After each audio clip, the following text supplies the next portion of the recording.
bitch! What's blood for, if not for shedding? Hang up the phone! Who is this? Who is that? Dude Horrifying, the podcast to fill your horror needs. Hello, my name's Jake, and this is Dude Horrifying, Episode 1, the Nope Review. This has been a long time coming. I've been super excited about this podcast. It's probably been 2 years in the making. I know social media went live last week, but there were original plans for this. They changed, and I decided to pick the idea of the podcast back up. I have quite a few things planned for the upcoming future, and I'm really looking forward to what we can do on this show. For the people that started following me on social media, I greatly appreciate it. It's been really cool to meet all these new people that have a same common interest as me. The reason I made this podcast is because I seriously love the horror genre. And I know everyone's got a podcast these days, but I have ideas on what I can do to really bring freshness to the horror genre. Not necessarily content-wise, like creating content, like the way Jordan Peele creates content, but in terms of how viewers can consume and view the horror genre. And I'm super excited for what the future has in store. But first, we got to get this first episode out of the way. Nope. Man, have I been looking forward to this movie. Jordan Peele posted that photo last year on Twitter with the bland photo with the cloud above the town with the kite tail coming out of it. Daniel Kaluuya, Keke Palmer, and Steven Yeun's name on it, and it just said nope. And I was invested. I was already ready for it then. Super, super excited for it. And then the trailers started coming out.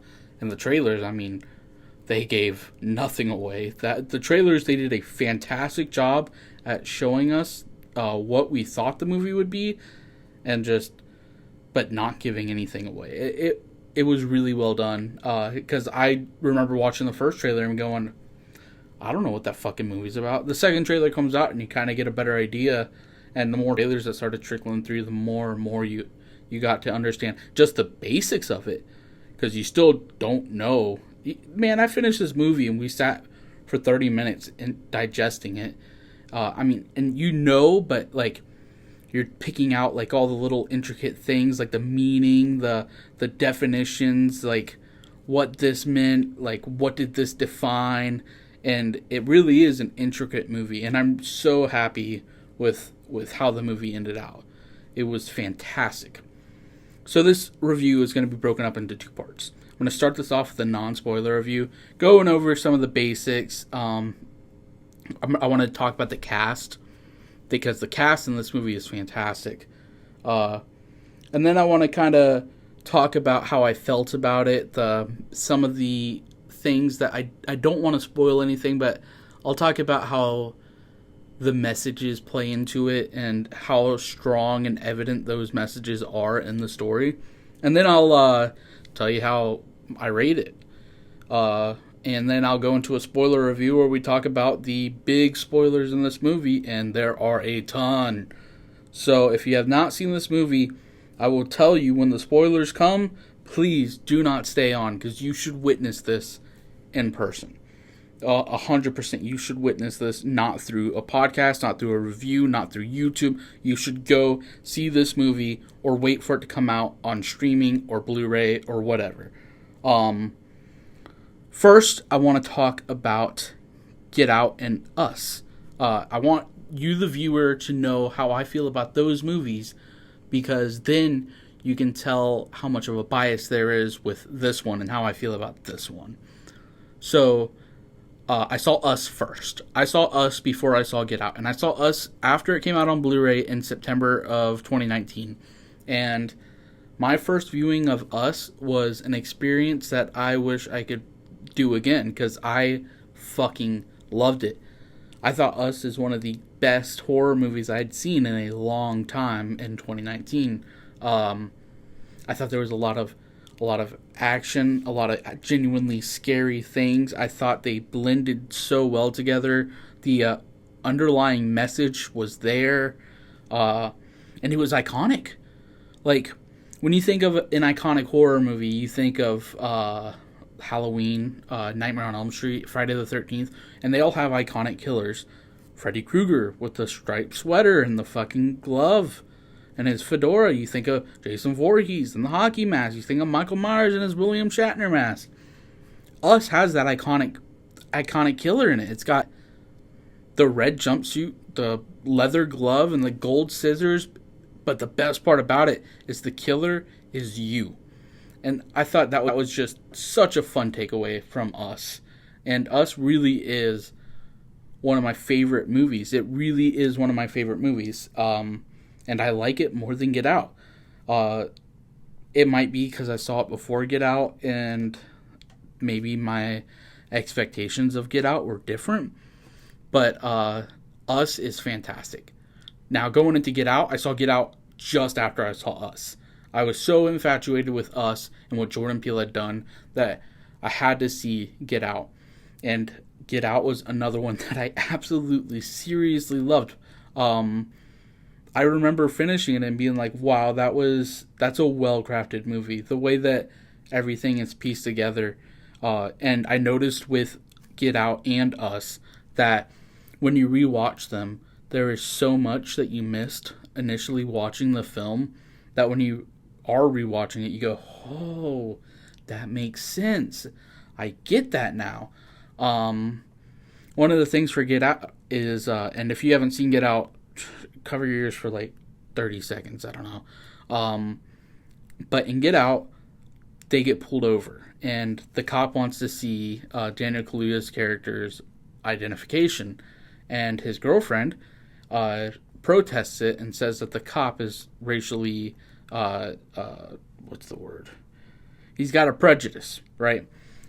In reality, she doesn't want him to see his ID, because if he turns up missing, she doesn't want to be, like, suspected of anything, because what they are doing is, cutting people's fucking brains out and putting them into the black community's bodies. They're taking over their fucking bodies. It's I didn't notice that my first time. I just thought of the racial prejudice that was going on. The racial profiling. But when you watch it the second time and you realize there's more of a sinister reason behind why she doesn't want the cop to see his ID, it's like, oh shit. It's it was neat to see, and you see that throughout both Get Out and Us. I have quite the feeling that whenever I go and rewatch Nope, I'm gonna notice it with Nope too. But yeah, I genuinely love Get Out. I genuinely love Us. I actually have Us in my top 3 greatest horror films of all time.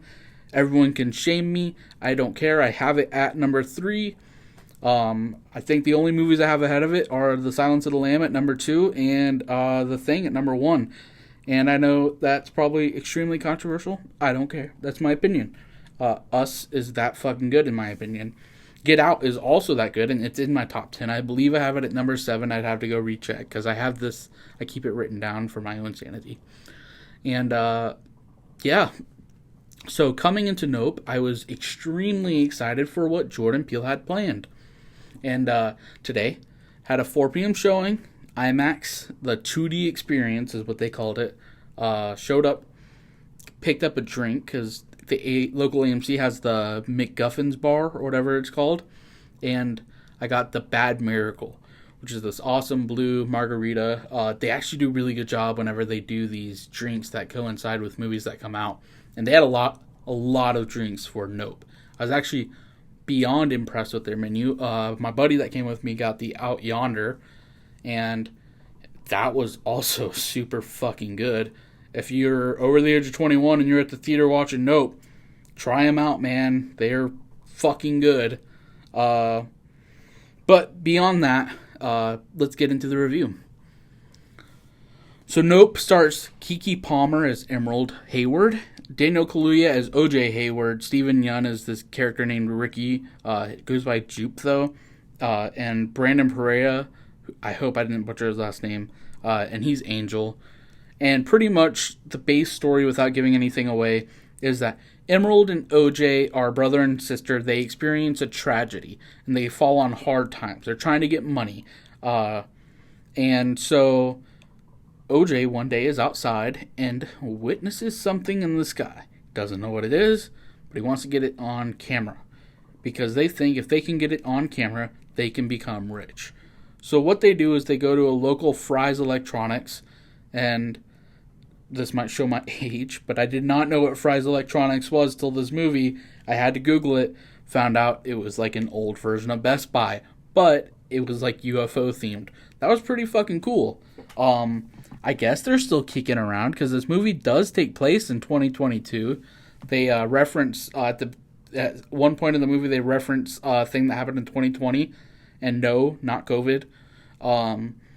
So yeah, this movie has to take place in 2022. But they go to Fry's Electronics, they meet the character Angel, who helps them set up, and then they go on this hunt for this thing that was flying in the sky.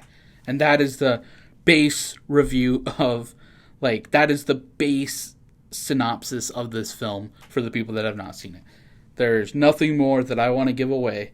And Ricky Jupe, I'm going to just call him Jupe from here on, he has a role in this movie too. Like, watch it and find out what his role is. I don't want to tell you, especially if you haven't seen it yet. But this movie is truly a spectacle, and that's not me using that word like by myself. This is a word that's been thrown around by media. It's been thrown around by Jordan Peele himself, and it is quite literally used in the movie. If you've seen Get Out and Us, you know that the movie start out with this quote. The quote kind of opens the door for the film before you step in. And he does it with this film too. He has the quote that opens the door for the viewer to kind of get welcomed into the story. And I was smart enough to write down the quote before it went off the screen. I did not do that with the chapters, which this movie is broken up into chapters. That's not a spoiler. And the quote is Nahum 3:6. I hope I didn't butcher that. I don't know how to say that word. Nahum. It's a Bible verse. But the Bible verse goes, I will pelt you with filth and treat you with contempt. I will make a spectacle of you. That's the quote that pops up on the screen. I will make a spectacle of you. Let me tell you, that quote does really well in going into the movie. It's kind of crazy how much of the movie kind of feels like is about that. So the cast of this film was also a spectacle. Whenever they're on the screen, they're really killing it. Keke Palmer as Emerald Hayward, one of the best characters. Hands down, one of the best characters. My favorite character was Angel. I thought anytime Angel was on the screen, it was genuinely funny. I thought anytime that Hayward did anything that helped progress the story, that it was really well done. I really did believe it was extremely well done. Daniel Kaluuya's OJ, Daniel Kaluuya was super good in Get Out. And this is a completely different character than what we saw in Get Out. But OJ in this film, he's like a cowboy in a way. He's doesn't wear his emotions on his sleeve. He's very stoic. He's wise. He's extremely smart. And he does a really good job at playing the character. But it is just a completely different character from Get Out, and it's a completely different performance. And I think that Daniel Kaluuya absolutely killed it. There's not a single issue with this cast. The cast does a fantastic job.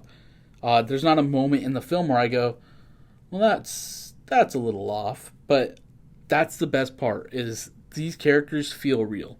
And I think Jordan Peele, given that he was an actor and stepped into directing, I think he really knows how to handle dealing with actors. I think he knows how to be a director but not take over an actor's performance, how to let them do their own thing. So the performances all around were astonishing. I genuinely loved the performances. And the message of the film is very predominant throughout the entire film. You have to pay attention. You have to pay attention because there's a lot of little intricate moving pieces in this. Just like all the other Jordan Peele films, you got to watch because the message has its meaning. Every scene is shown with a purpose, I feel. There are some scenes where I go, okay, that didn't really need to be there, but every scene ties into the message. So, subsequently, I want to give it a good rating, because I really did enjoy it, but I do have my small issues with this film. Get Out and Us feel like completely original films, and they are. They didn't take any ideas or anything like that. Nope. Kind of feels like it is, not that it's copying, but it's seriously inspired by a popular film that has come out before. So I think you'll see that whenever you watch it, you'll understand what I mean. Come back and listen to the rest of this podcast after you do see it, and you'll understand 100% what I mean by that. Because I'm going to talk about it right after I get done with this part of the review. But it doesn't feel quite as original as the other two, yet the concept and the ideas that it brings in are things I've never seen in cinema before. And let me tell you, you do need to see this movie in IMAX. This film is huge. There are huge parts of this film. There are parts where it is showing so much scenery and yet giving you so much action. It is astonishing. And there were times where I'm sitting in the theater and whatever that flying thing was in the sky, whenever it would show close-ups of it, the whole theater would shake. The sound system was built for this film. It was fantastic in IMAX. So, after watching it, I sat down and I was like, man, what do I give this movie? I don't think it's Jordan Peele's best story work. I do think it's his best directorial work. I think the shots are beautiful. The cinematography is fantastic in this film. But just the story, there are parts of it where it's just, okay, it's a basic story. It's a story we've kind of seen before. I don't discredit it. The movie is fantastic. But I just think that kind of takes away from like what you get from Get Out and Us. So I give this movie an 8 out of 10. This is a must-watch film. I really do think everyone should go see this or wait until it comes out on streaming or Blu-ray. But I do think this is a film made for the theaters. Just as Jordan Peele said. Jordan Peele said it so many times in his interviews, this is a film made for theaters. And he's right. He's 100% right. This is a popcorn-eating, soda-drinking movie that you got to experience. And I really do hope everyone that is listening to this podcast right now doesn't just ignore what I said and listen to the spoiler part without watching the movie, because I think you would be doing yourself a disservice. So, now that I've talked about the cast and some of the details and given my review, go see the movie if you haven't, and if you have, stay tuned, because now I'm going to be talking spoilers. This is your warning for those of you that haven't seen it. Please, please, please go watch the movie. Do not listen if you haven't seen it, because I don't want you to get this movie spoiled, because this movie is awesome. I genuinely mean that. Last chance. Alright. I'm going to get into this. Let's talk spoilers. This movie. Wow. There are things I didn't expect in this movie. I did not expect the UFO or UAP or whatever you want to call it to be a living, breathing creature. I also didn't expect Jupiter's claim to not be as heavily involved as I thought it was. And it was in the movie a good amount, but I mean, I just didn't think that it was in the movie as much as I thought the trailers kind of let it on. So these trailers not giving away as much as they are, I love that. But then your mind starts going and it starts filling in gaps. And so I'm like, Jupiter's Claim must be like the biggest part of this movie. They show it a lot in trailers. It makes sense. But it isn't. It's not. What is another thing that threw me off? The chimp. I like the chimp story that is going on in this film. And I think it ties in with the message. But I wouldn't lie if I said it felt out of place. It doesn't feel like it fits in with the rest of the story. Oh, and what is up with the shoe? Why is the girl's shoe standing straight up? If you understood that, please, please, please let me know. I don't understand that at all. But I'm going to start off by talking about the message, and then I'm going to go kind of briefly into the story to unravel it just a little bit.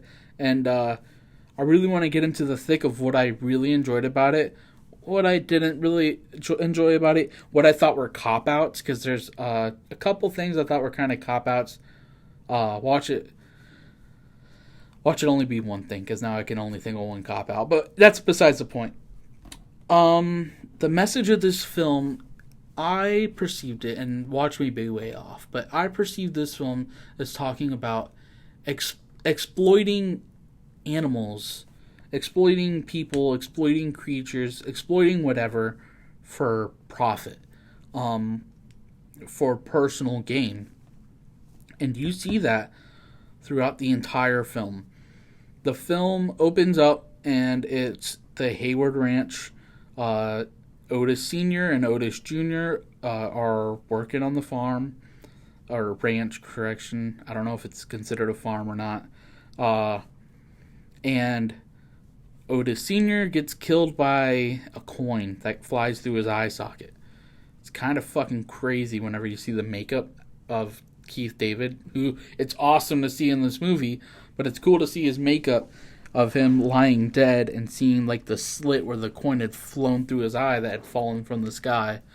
And they are exploiting horses for Hollywood. They're making money for these horses to be in Hollywood productions.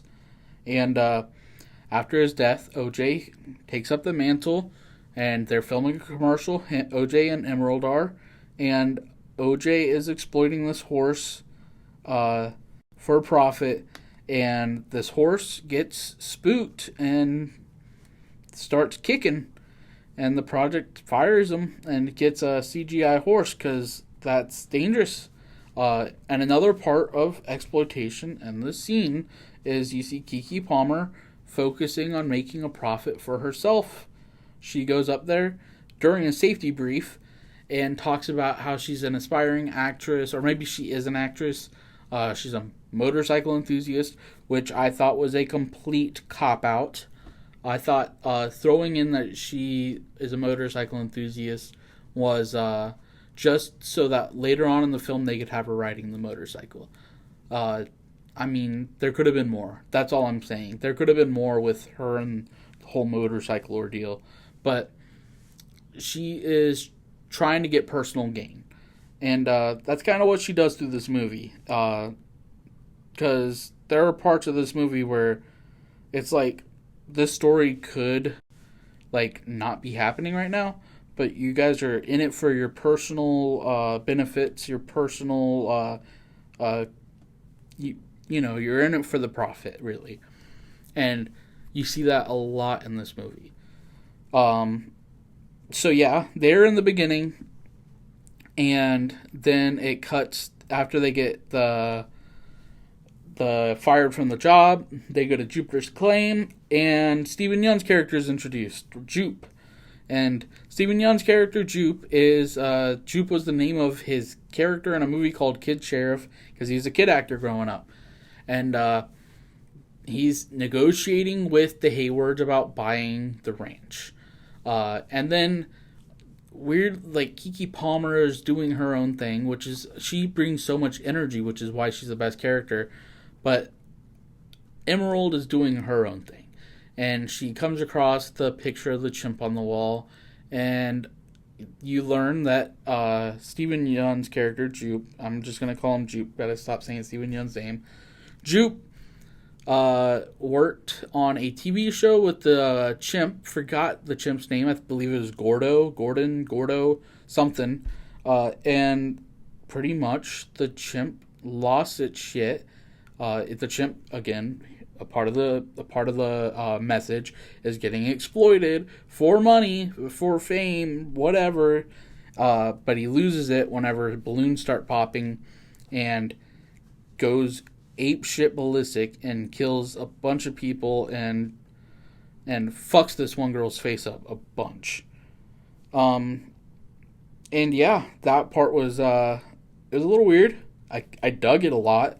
It was super weird though.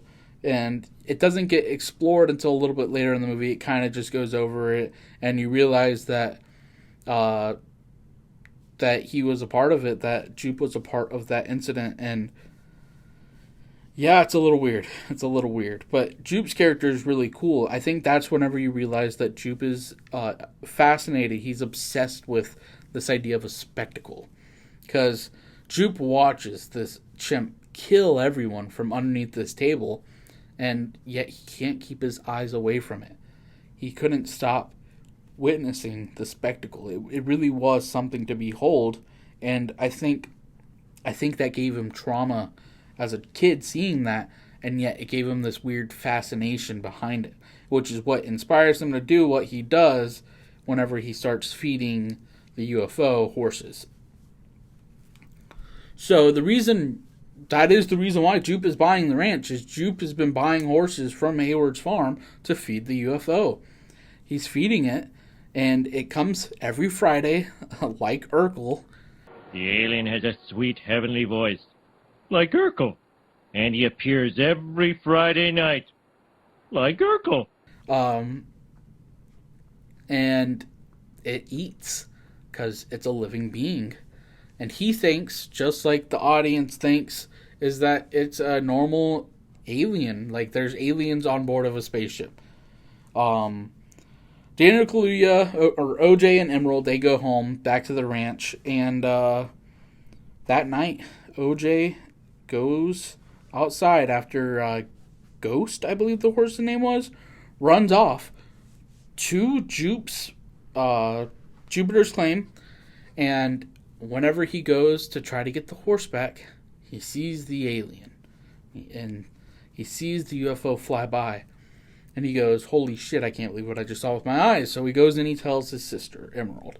Him and Emerald come up with this plan on how to exploit the UFO for money. There it is again. They want to get it on footage so they can sell it to the media and become filthy rich since they are in hard times. Because that's the message of this movie, I feel. So they go to Electronic Fries, which I talked about earlier. Didn't know it was a real place till this movie came out. So that was it's a cool little place, you know. I like how the parking lot was empty, and I like the UFO that was crashed in the building. I thought that was funny. And they meet Angel. Angel just steals the show for me. He's so funny. He goes, are you guys installing this equipment by yourself? They're like, yep, we don't need your help. He's like, oh, okay, I think you do. I don't think you guys are going to have any idea what you're doing. But they're trying to be secretive because they don't want anyone else to make profit off of their alien. But knowing that they wouldn't be able to install it, they get Angel to come over to the ranch. And Angel starts installing these cameras. And this is one of the funny parts of the movie where the cameras are set up and Angel's like, all right, how's that? And OJ looks over at him and he goes, can you put it up more? And Angel's like, okay, dude, yeah. Puts it up more. OJ's like, hey, can you put it up just a little bit more? And Angel's like, yeah, dude, okay, whatever. And it clicks for Angel that they're looking for aliens. So Angel starts talking about UFOs. He talks about the 2020 release that the Navy did of the UFO sighting. And OJ's like, yeah, I saw that video. And so they set up these cameras, and Angel says his goodbyes. Angel's like, you guys are a bunch of dicks. But if my manager calls, please give me 5 stars. And he takes off. And he's under this agreement with Emerald that he's not going to watch their cameras or anything like that. So the next night rolls in, and they see what they think is the alien, and they can't get it on footage because a praying mantis just so happened to crawl in front of the camera. I mean, you're talking one of the worst timing of anything happening in a movie. Praying mantis comes on this camera and blocks the shot. And in this scene, I thought it was really cool. Jordan Peele really built up the tension here. And this is also whenever you learn that Angel's watching the cameras, despite Emerald telling him not to, and he's watching the UFO, and, well, he can't watch it because there's a praying mantis in the way. So Angel comes back, and Emerald decides to go steal one of Jupe's fake horses that he has out in front of Jupiter's claim, and they want to get footage of the alien getting the horse. So put it out there, and it's got that kite tail that you see in the poster on it. And OJ, later on that night, OJ notices the barn lights are on. And this is one of my favorite scenes in the movie, is the alien fake out. Whenever OJ goes to the barn, and you see the little, because the barn's lights are on, and he goes and turns it off. They come back on again, and you see the little alien creeping down. I was like, what the fuck? My buddy with me is like, yeah, what the fuck is going on? You see another alien, and it's like, oh man, this is crazy. And then another alien swings down from a rafter, and OJ just punches it in the face. And this is the part where the title Nope makes sense, because as soon as they start showing up, he goes, nope. And I was like, yep, that makes sense on why Jordan Peele named this movie that. So he hits the alien in the face, the alien falls down, they take their masks off. Turns out it's Jupe's kids, just getting a little bit of payback because, you know, the Haywards stole their fucking fake horse. And this is... I can't remember if this is when the alien ate the horse or not. I think this is when the alien eats the horse. The fake horse. And you see it take off with the little kite tail flailing out of it. And then Angel notices that the pictures are still. So this might be a little out of order. I try to get notes on how to keep it in order. I'm messed up parts of it, but... So... in this camera footage, they can see that there's a cloud hiding, like staying completely still, and they realize that this alien is hiding in the clouds. It's really cool, and this is also a part of the movie, the point in the movie where Steven Yeun's like, or not Steven Yeun, correction, where OJ is like, this doesn't move like a ship. This doesn't move like a ship at all. So they're trying to get the quote-unquote perfect shot. So Emerald calls up director Antlers, played by Michael Wincott. And his character is pretty funny. And he's like, what do you want? And they're like, hey, we want you to do a reality TV show. And he goes, no. And then they go, oh, we meant a documentary. And he's like, I got better things to do. He doesn't take up the offer. And then, after that, it goes into more of Jupe's story with the chimp. This is the part where I felt genuinely sad for the chimp.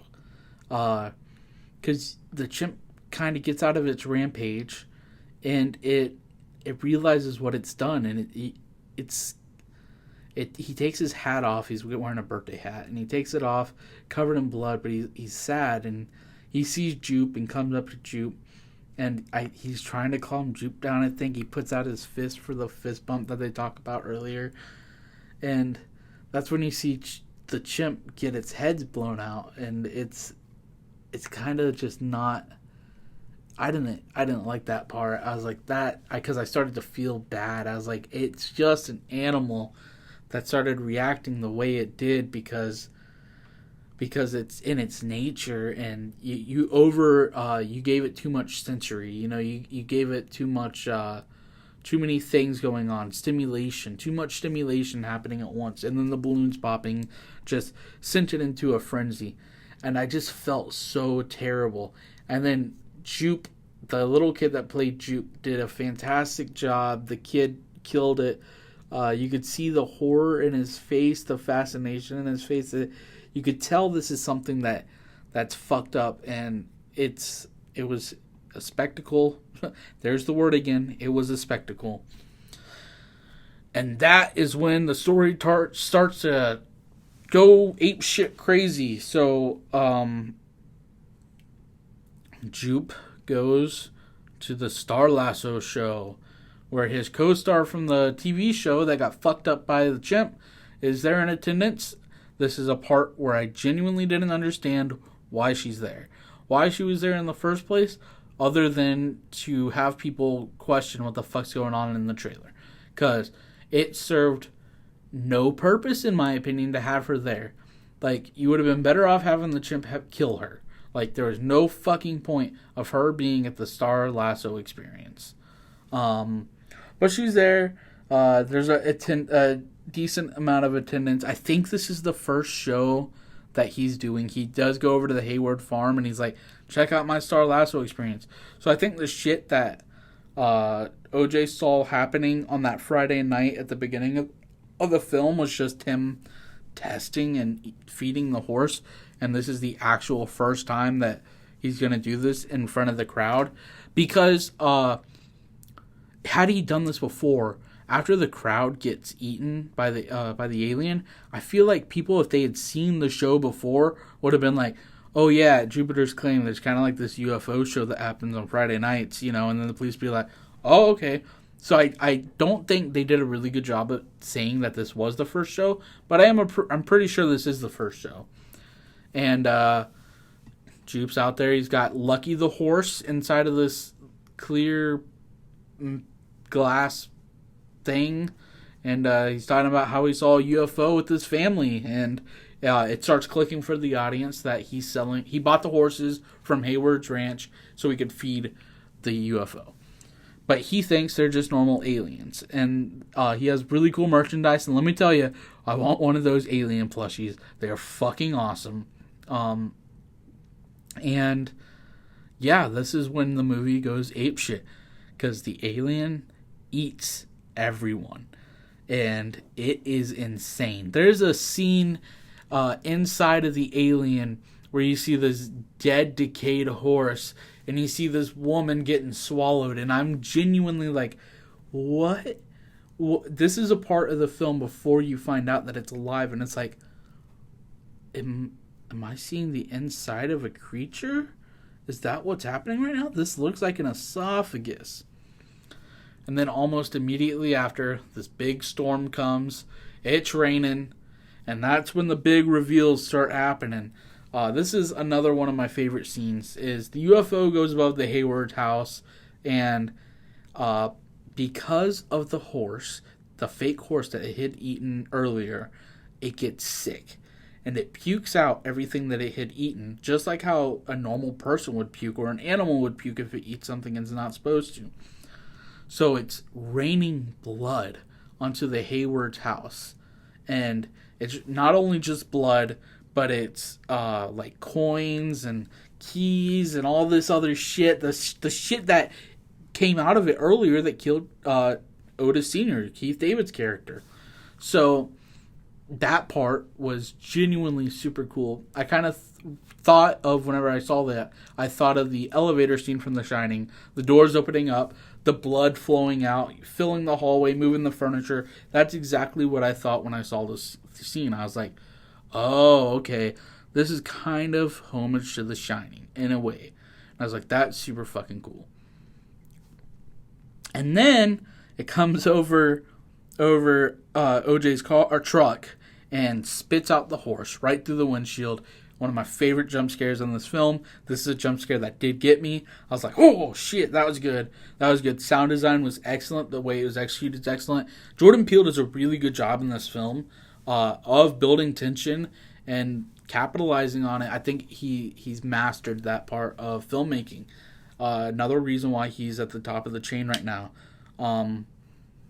I'd put him like my 3 favorite horror directors. My favorite all time is John Carpenter. But number 2, I would put Mike Flanagan above Jordan Peele. I just think Mike Flanagan's stories are they're very good. But I put Jordan Peele right there at number 3, and Mike Flanagan and Jordan Peele are 2 top tier directors, and they're modern directors too. And that's not to discredit Tobe Hooper, Wes Craven, Alfred Hitchcock, any of those fantastic directors. They're all fantastic. I just have a personal preference, and Jordan Peele is my 3rd favorite director, behind John Carpenter and Mike Flanagan. So Jordan Peele has mastered that part, and that scene was done fantastic. And that's also the revelation that the UFO is actually a living creature. And so OJ, Angel, and Emerald dip out. They're gone. They're back in the city, Los Angeles or Hollywood or whatever city it is that Angel lives in, and they're staying with Angel. And news has come out that 40 people have been, they're just gone. They disappeared from Jupiter's Claim. No idea what happened to them. And you would think that after everything that's happened, that OJ and Emerald would be like, all right, we need to cut our losses. This is extremely dangerous. This thing killed 40 fucking people.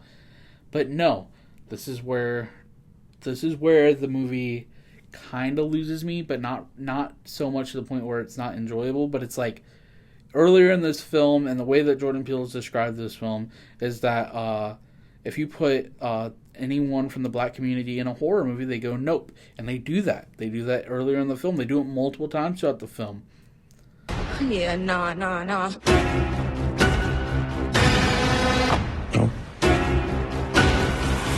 Nope. Yet here they make the decision to go back. And this is more so, I don't think this was the smart decision. I think this was the decision that Jordan Peele had to make to get the message across. Because they are so infatuated. They are so infatuated with getting the perfect shot, with getting it on camera, with benefiting themselves, becoming rich, that they put themselves at risk. And they put themselves in harm's way to capture this alien on footage. So they get a phone call from Angel, who saw the news, and he's come up with, or not Angel, director Antlers. And they go to the house. They come up with this elaborate plan. And this is when you see the inflatable car dudes from outside of every car dealership show up. Which I was wondering, I thought it was going to be a way bigger part of this movie. But really, it's only in that final act that they're used. But it's, like, super smart. Like, the way that they set them up all over the place so that way they know where the alien is. Because the alien shuts off electricity when it's in a certain location. And director Antlers, dude's smart. He made a camera that doesn't require electricity. All you got to do is crank this hand wheel and it will record. So they have this whole plan in place to catch it on camera. And this is about when I realized the movie of Nope is not completely original. It's not necessarily a rip-off, but it borrows a lot of the same beats as Steven Spielberg's Jaws. Just think about it. Emerald and OJ are pretty much the character of Brody. Together they're Martin Brody. Then you have Angel, who is Matt Hooper. He's the expert on the cameras. He knows a lot about aliens. He's the college kid. Or he's not in college, but he's that character. And then you have director Antlers, who is quite literally Quint. He's there to catch it. He's going to catch the shark. He's going to catch the footage of the alien. He's going to get that perfect shot. And that's the team. And they come together with this plan to get this on camera. And fittingly enough, director Antlers, I hope that's his name. That's what I have written down. He dies just like Quint does in the mouth of the beast. I mean, the same way. I was like, I bet this is paying homage to Spielberg's Jaws, because it is fairly original, but couldn't help but notice that.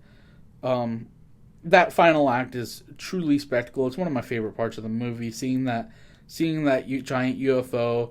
I love seeing the scenes of Daniel Kaluuya riding the horse. He's got those two green things on his Scorpion King hoodie, which I love the little Scorpion King story about it. I thought that was awesome. And he's got Jean Jacket, which they named the fucking alien after. It was this horse that they trained for Scorpion King. It was supposed to be Emerald's horse, but after Scorpion King came up, they had to train it for that. But Jean Jacket's chasing him down. He's on this horse. You got this small figure of Daniel Kaluuya on the horse, and then the giant exposition of the UFO in the background. I'm like, that is excellent use of an IMAX camera. That is a shot that is just so breathtaking. That's one of those iconic shots that you would see in a movie. Whenever you think of movies, you think of iconic shots. That is that. That is something we will see for many years, because that is such a cool shot. This is also when another point of exploitation for money happens, because TMZ rolls up trying to get the news scope on the dead people over in Jupiter's Claim that went missing. It rolls up to the Hayward's house and does whatever the fuck he wants. He ends up getting killed. He rides off on his motorcycle. It's an electric motorcycle at that. Couldn't have a gas powered. Because, that'd be too convenient for the story for it to be gas-powered. You have to have that suspense, so it's an electric one. And so the electric one hits the force field. He gets sent flying off, breaks a couple limbs. He looks at the alien in its eyes, because that's another thing I've talked about, is the whole look in the alien in the eyes. I like that part, because it made it more of an animal. And it ate him, straight up ate him. And OJ tried to help him. I think that really showed the type of person that OJ was. And I kind of thought that showed how OJ was versus how Emerald was. Emerald was more like, fuck him. And OJ was more like, nah, I gotta do the right thing here. And, but subsequently, he didn't want to listen to OJ. He gets eaten. OJ's easily the smartest person in this movie. Knows not to look at the alien because he knows how it'll react, because he knows how the horses react because he's a horse trainer. And yet, the movie still goes crazy, because director Antlers takes his camera. He's like, I'm gonna get this perfect shot, and he looks it in the eye, and he's recording, and he gets eaten. And then the alien goes and attacks Angel, who does one of the smartest things, and this is another really cool shot. But he's covered in tarp, and he starts wrapping himself in barbed wire, which has already cut the shit out of him. And when the alien starts to go to eat him, it starts unraveling, or it starts pulling the barbed wire fence out of the ground, but the barbed wire fence is keeping him from flying into its mouth. I'm like, that's awesome. That's a cool shot.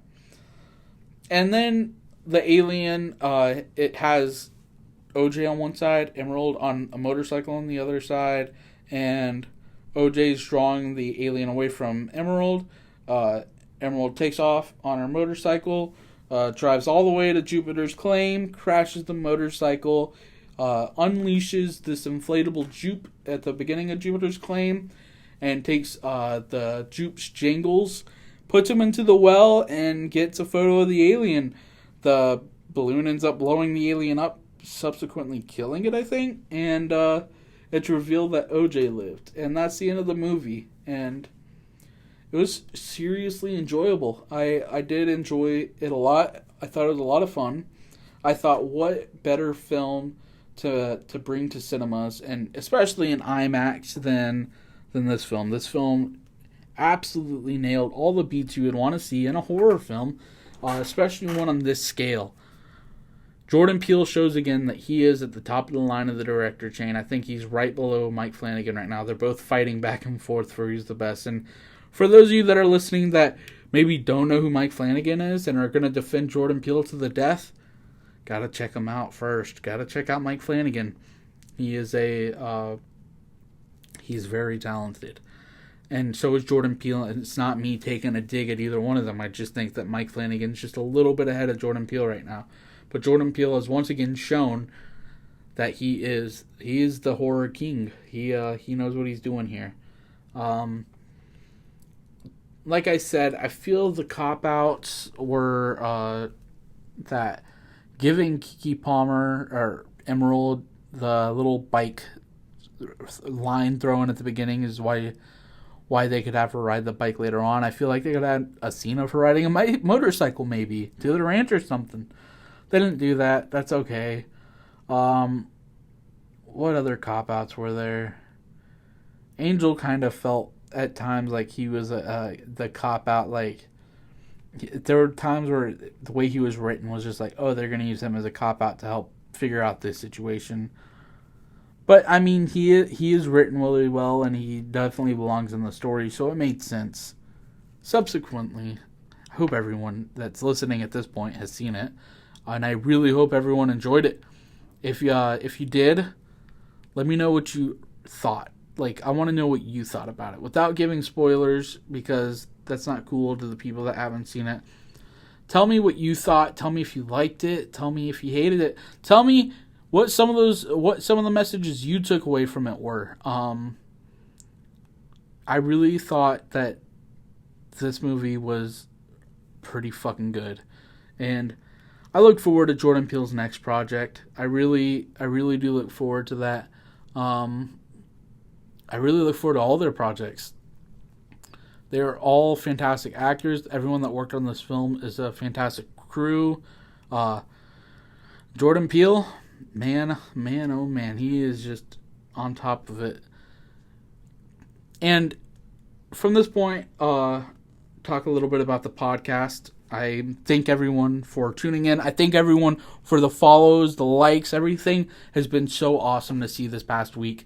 And I can't wait to get this posted for you tomorrow. And I really do hope everyone enjoys it. I have put a lot of work and effort into this, and I would love to know your feedback. And I know there's going to be a lot of feedback, or at least I hope there is. And I hope there's not hate. I know there probably will be hate. Like, some of you are going to be like, yo, I hate your voice. Yeah, me too. I get it. I can't change it, though, so, oh well. But I will take any feedback. Please DM me. Tell me what you think I can do better. Tell me what you liked, what you didn't like.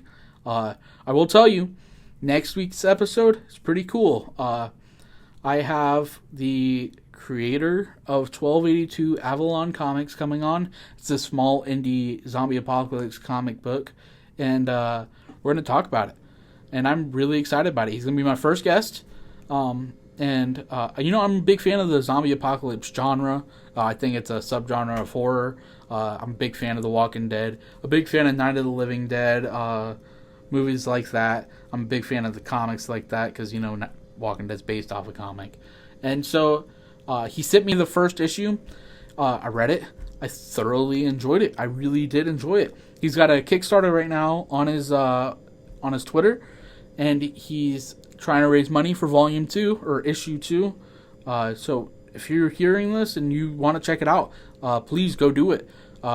Next Friday, I'll be dropping the episode where I discuss with him and where we talk about what he's got in store with Avalon Comics. So I'm extremely grateful for everyone. I'm so happy that y'all tuned in. I really do hope you enjoyed Nope. I hope you stick around to hear what more I've got going on for this channel. And if you did enjoy, please follow on Twitter and Instagram at Dude Horrifying. Subscribe on YouTube, Dude Horrifying, same thing. And thank you so much for everything, genuinely. And until then, stay horrifying, my dudes.